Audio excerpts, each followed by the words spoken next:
let's start with another session which again covering the trend analysis, but this time we are doing the unsolved problem which is given on page number 104 of your book. Please refer page number 104 of your book for trend analysis and the unsolved question is given on this question. Let's see आपको क्या दिया हुआ है यहाँ पे. The following data is available from the Picture Limited. Picture Limited का following data available है. आपको कुछ फाइनेंशियल आइटम दिए हुए हैं. सेल्स दिया है, कॉस्ट ऑफ गुड्स सोल्ड दिया है, वेजेस दिया है, जीपी दिया है. ठीक है ना. फिर आपको दिया हुआ है कि 15, 16, 16, 17, 17, 18 के अलग अलग ईयर के ये आपको फिगर्स दे रखे हैं. ठीक है. तो मैं यहाँ पे एक्सेल शीट में देखिए मैंने बनाई है 15, 16, 16, 17, 17, 18. सेल्स का फिगर दिया है 6,20,000. चेक कर लेंगे हम लोग. 6,20,000 देन 6,55,000 है. देन है 6,40,000 देन 6,65,000 है. अब हम देखते हैं कि over the period of time sales बढ़ा है, लेकिन किस परसेंटेज से बढ़ा है वो हम देखेंगे. क्योंकि 15-16 आपका जो है वो बेस ईयर है, फर्स्ट ईयर है, इसलिए 15-16 बेस ईयर को हम 100 कैलकुलेट कर लेंगे कि वो 100% है. अब हम देखते हैं कि 16-17 में कितना परसेंटेज चेंज आया है. तो इक्वल टू 6,55,000, 6,20,000 का कितना परसेंटेज है. तो 6,55,000 इंटू 100 डिवाइडेड बाय हम करेंगे 6,20,000. कितना आ रहा है? 105% से इम्प्रूव हुआ है. ठीक. नेक्स्ट मतलब बढ़ा है सेल्स, लेकिन कितना? 100 से कितना हो गया है वो? 105 हो गया है. राइट. एक बार और हम लोग यहाँ पे चेक कर लेंगे. Equal to 6,55,000 into 100 divided by 6,20,000. Right. 105% से बढ़ा है. ठीक है. नेक्स्ट अब हम देखते हैं 6,40,000 कितना है 6,20,000 का. अगेन अभी अगर तुम देखोगे ना तो यहाँ पर ये जो है ना ये परसेंटेज कम हो गया है, क्योंकि पहले 6,55,000 हुई सेल्स और 6,40,000 मतलब 6,20 से 6,55 कम हो गई है सेल्स. राइट. 6,55 से कम हो गई है 6,40,000. तो अब हम देखते हैं बेस ईयर से कितना इम्प्रूवमेंट है इसमें. Equal to 6,40,000 into 100 divided by 6,20,000. हमें कंपेयर बेस ईयर से करना है.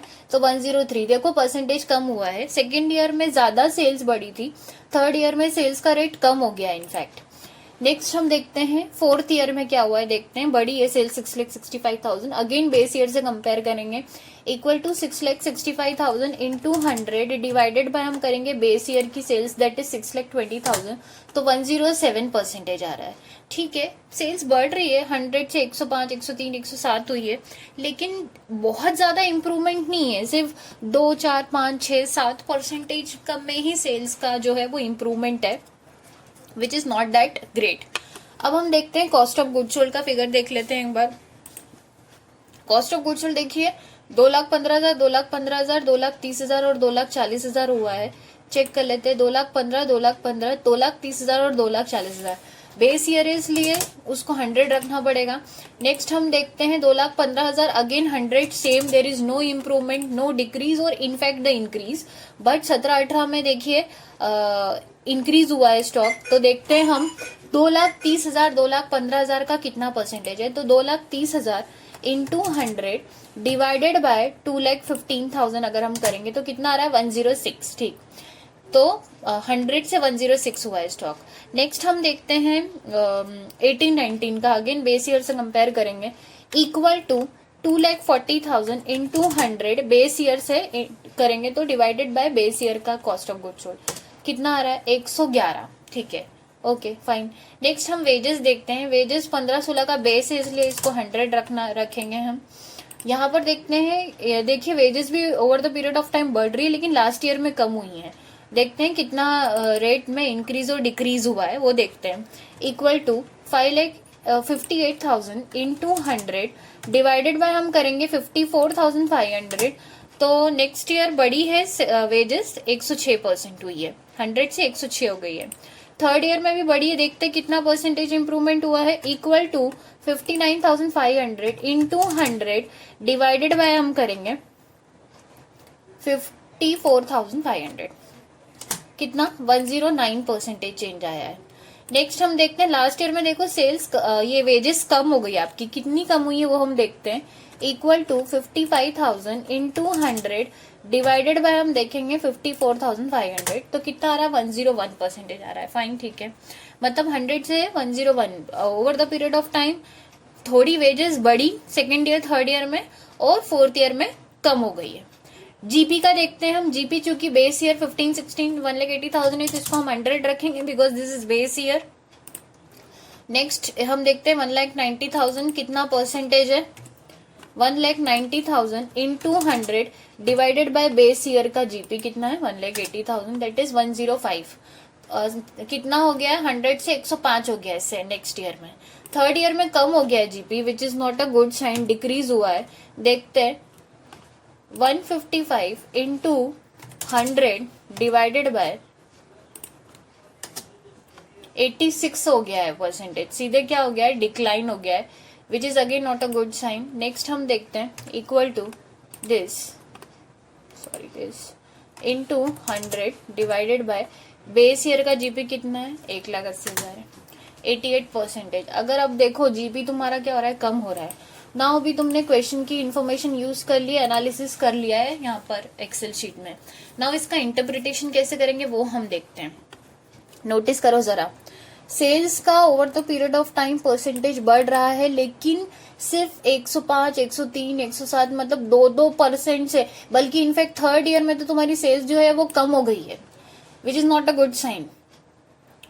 105 से 103 हो गई है, 105 से बढ़ना चाहिए था, फोर्थ ईयर में भी बढ़ी है लेकिन हार्डली वो 2, 3, 4, 5% से बढ़ रही है which is not a good sign. Sales में कुछ ज्यादा इंप्रूवमेंट हम एक्सपेक्ट कर सकते हैं, बट हाँ इसमें एक चीज हम कहेंगे कि सेल्स का इंप्रूवमेंट तो हो रहा है, एटलीस्ट टर्नओवर का थोड़ा इंप्रूवमेंट तो हो रहा है या स्टेबल है कहीं ना कहीं टर्नओवर, ठीक है। कॉस्ट ऑफ गुड सोल्ड देखें तो देखिए second year is very good, second year में 100 देखिए कॉस्ट बढ़ना नहीं चाहिए, कॉस्ट बढ़ना नहीं चाहिए, कॉस्ट जितनी कम होगी ना उतना अच्छा है। ये वाला परसेंटेज इंक्रीज होता तो गुड साइन था, it is a very positive sign, but ये वाला जो परसेंटेज है वो डिक्रीज होना चाहिए which is a good sign. देखिए 16, 17 और 15, 16 को अगर आप कंपेयर करोगे तो कॉस्ट स्टेबल है, 100 है, ओके 100% है, ठीक है, एक्सेप्टेड, इट्स ओके, मतलब सेम हुई है कॉस्ट, ठीक है। लेकिन 17-18 में कॉस्ट बढ़ गई है और 18-19 में भी कॉस्ट बढ़ गई है, 100 से 106, 111 हुई है। दूसरी इंपॉर्टेंट चीज, हाँ ये कॉस्ट 100 से 111 हो गई है, मतलब कॉस्ट का जो रेट है परसेंटेज में इंक्रीज हुआ है वो ज्यादा रेट से हुआ है as compare to sales. Sales तुम्हारी 100 से 107 तक ही पहुंची है 4 साल में, लेकिन ये कॉस्ट तुम्हारी 100 से 111 तक पहुंच गई है, मतलब तुम्हारी कॉस्ट ज्यादा रेट से बढ़ी है which is not a good sign. जितनी रेट से तुम्हारा सेल्स नहीं बढ़ा उससे ज्यादा तो तुम्हारी कॉस्ट बढ़ गई, और अगर तुम्हारी कॉस्ट बढ़ी है उसी वजह से देखो जरा ध्यान दो तुम्हारा जीपी का परसेंटेज कम हो गया है which is not at all a good sign. GP का परसेंटेज कम होना, there is need to improve your operational activities. Cost को कंट्रोल करने के लिए आपको फोकस करना पड़ेगा। वेजेस अगर देखोगे तो वेजेस भी over the period of time बढ़ रही है, लेकिन एक चीज अच्छी है कि वेजेस तुमने थर्ड ईयर से फोर्थ ईयर में कंट्रोल करने की कोशिश की, 109 से 101 हुई है, बट फिर भी कॉस्ट बढ़ रही है, ठीक है कॉस्ट बढ़ रही है एक्सेप्टेड, लेकिन उससे उसी रेट से या उससे कई ज्यादा रेट से आपका ना सेल्स भी इंप्रूव होना चाहिए, ठीक है। वेजेस हमने अगेन सोचा फोर्थ ईयर तक आप 101 तक कंट्रोल कर लिया, 100 से 101, 109 से उसको 101 पे ले आए, ठीक है, इट्स कंट्रोल। आपने कहीं ना कहीं वेजेस को, कॉस्ट को या खर्च को कंट्रोल करने की कोशिश की है, which is a very good sign for financial position. But overall अगर आप देखेंगे तो कॉस्ट का जो रेट है वो ज्यादा बड़ा है, ओके वेजेस भी अगेन आपकी बड़ी ही है। जितनी सेल्स का आपका रेट नहीं बढ़ा या परसेंटेज नहीं बढ़ा उससे कहीं ज्यादा परसेंटेज से आपका कॉस्ट बढ़ गया है, इस वजह से आपका जीपी देखेंगे over the period of time आपका जीपी जो है वो कम हो रहा है। सिर्फ सेकेंड ईयर में देखो जहां पर तुम्हारी कॉस्ट तुम्हारी सेम थी, मतलब कॉस्ट में जहां तुम्हारा इंक्रीमेंट नहीं हुआ था उस साल में तुम्हारा जीपी बढ़ा है। उस साल में सिर्फ वेजेस की कॉस्ट बढ़ी थी, उस साल में सिर्फ जीपी 100 से 105 हुआ है, लेकिन थर्ड ईयर में फोर्थ ईयर में again you face the decline in your GP which is not at all a good sign.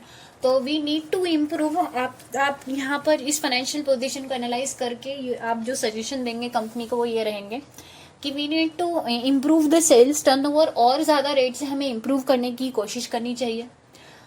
Wages is okay, आपने कहीं ना कहीं कंट्रोल कर लिए हैं। Stock cost of goods sold, मतलब कॉस्ट जो है वो आपको और कम करना चाहिए, कॉस्ट कंट्रोल पर ध्यान देना चाहिए, कॉस्ट एलिमिनेशन पे ध्यान देना चाहिए, तभी आपका जीपी जो है वो बढ़ पाएगा। Otherwise it would be very difficult to control the financial improvement, to control the financial cost or improve the financial position of the company. So this was the interpretation of this question.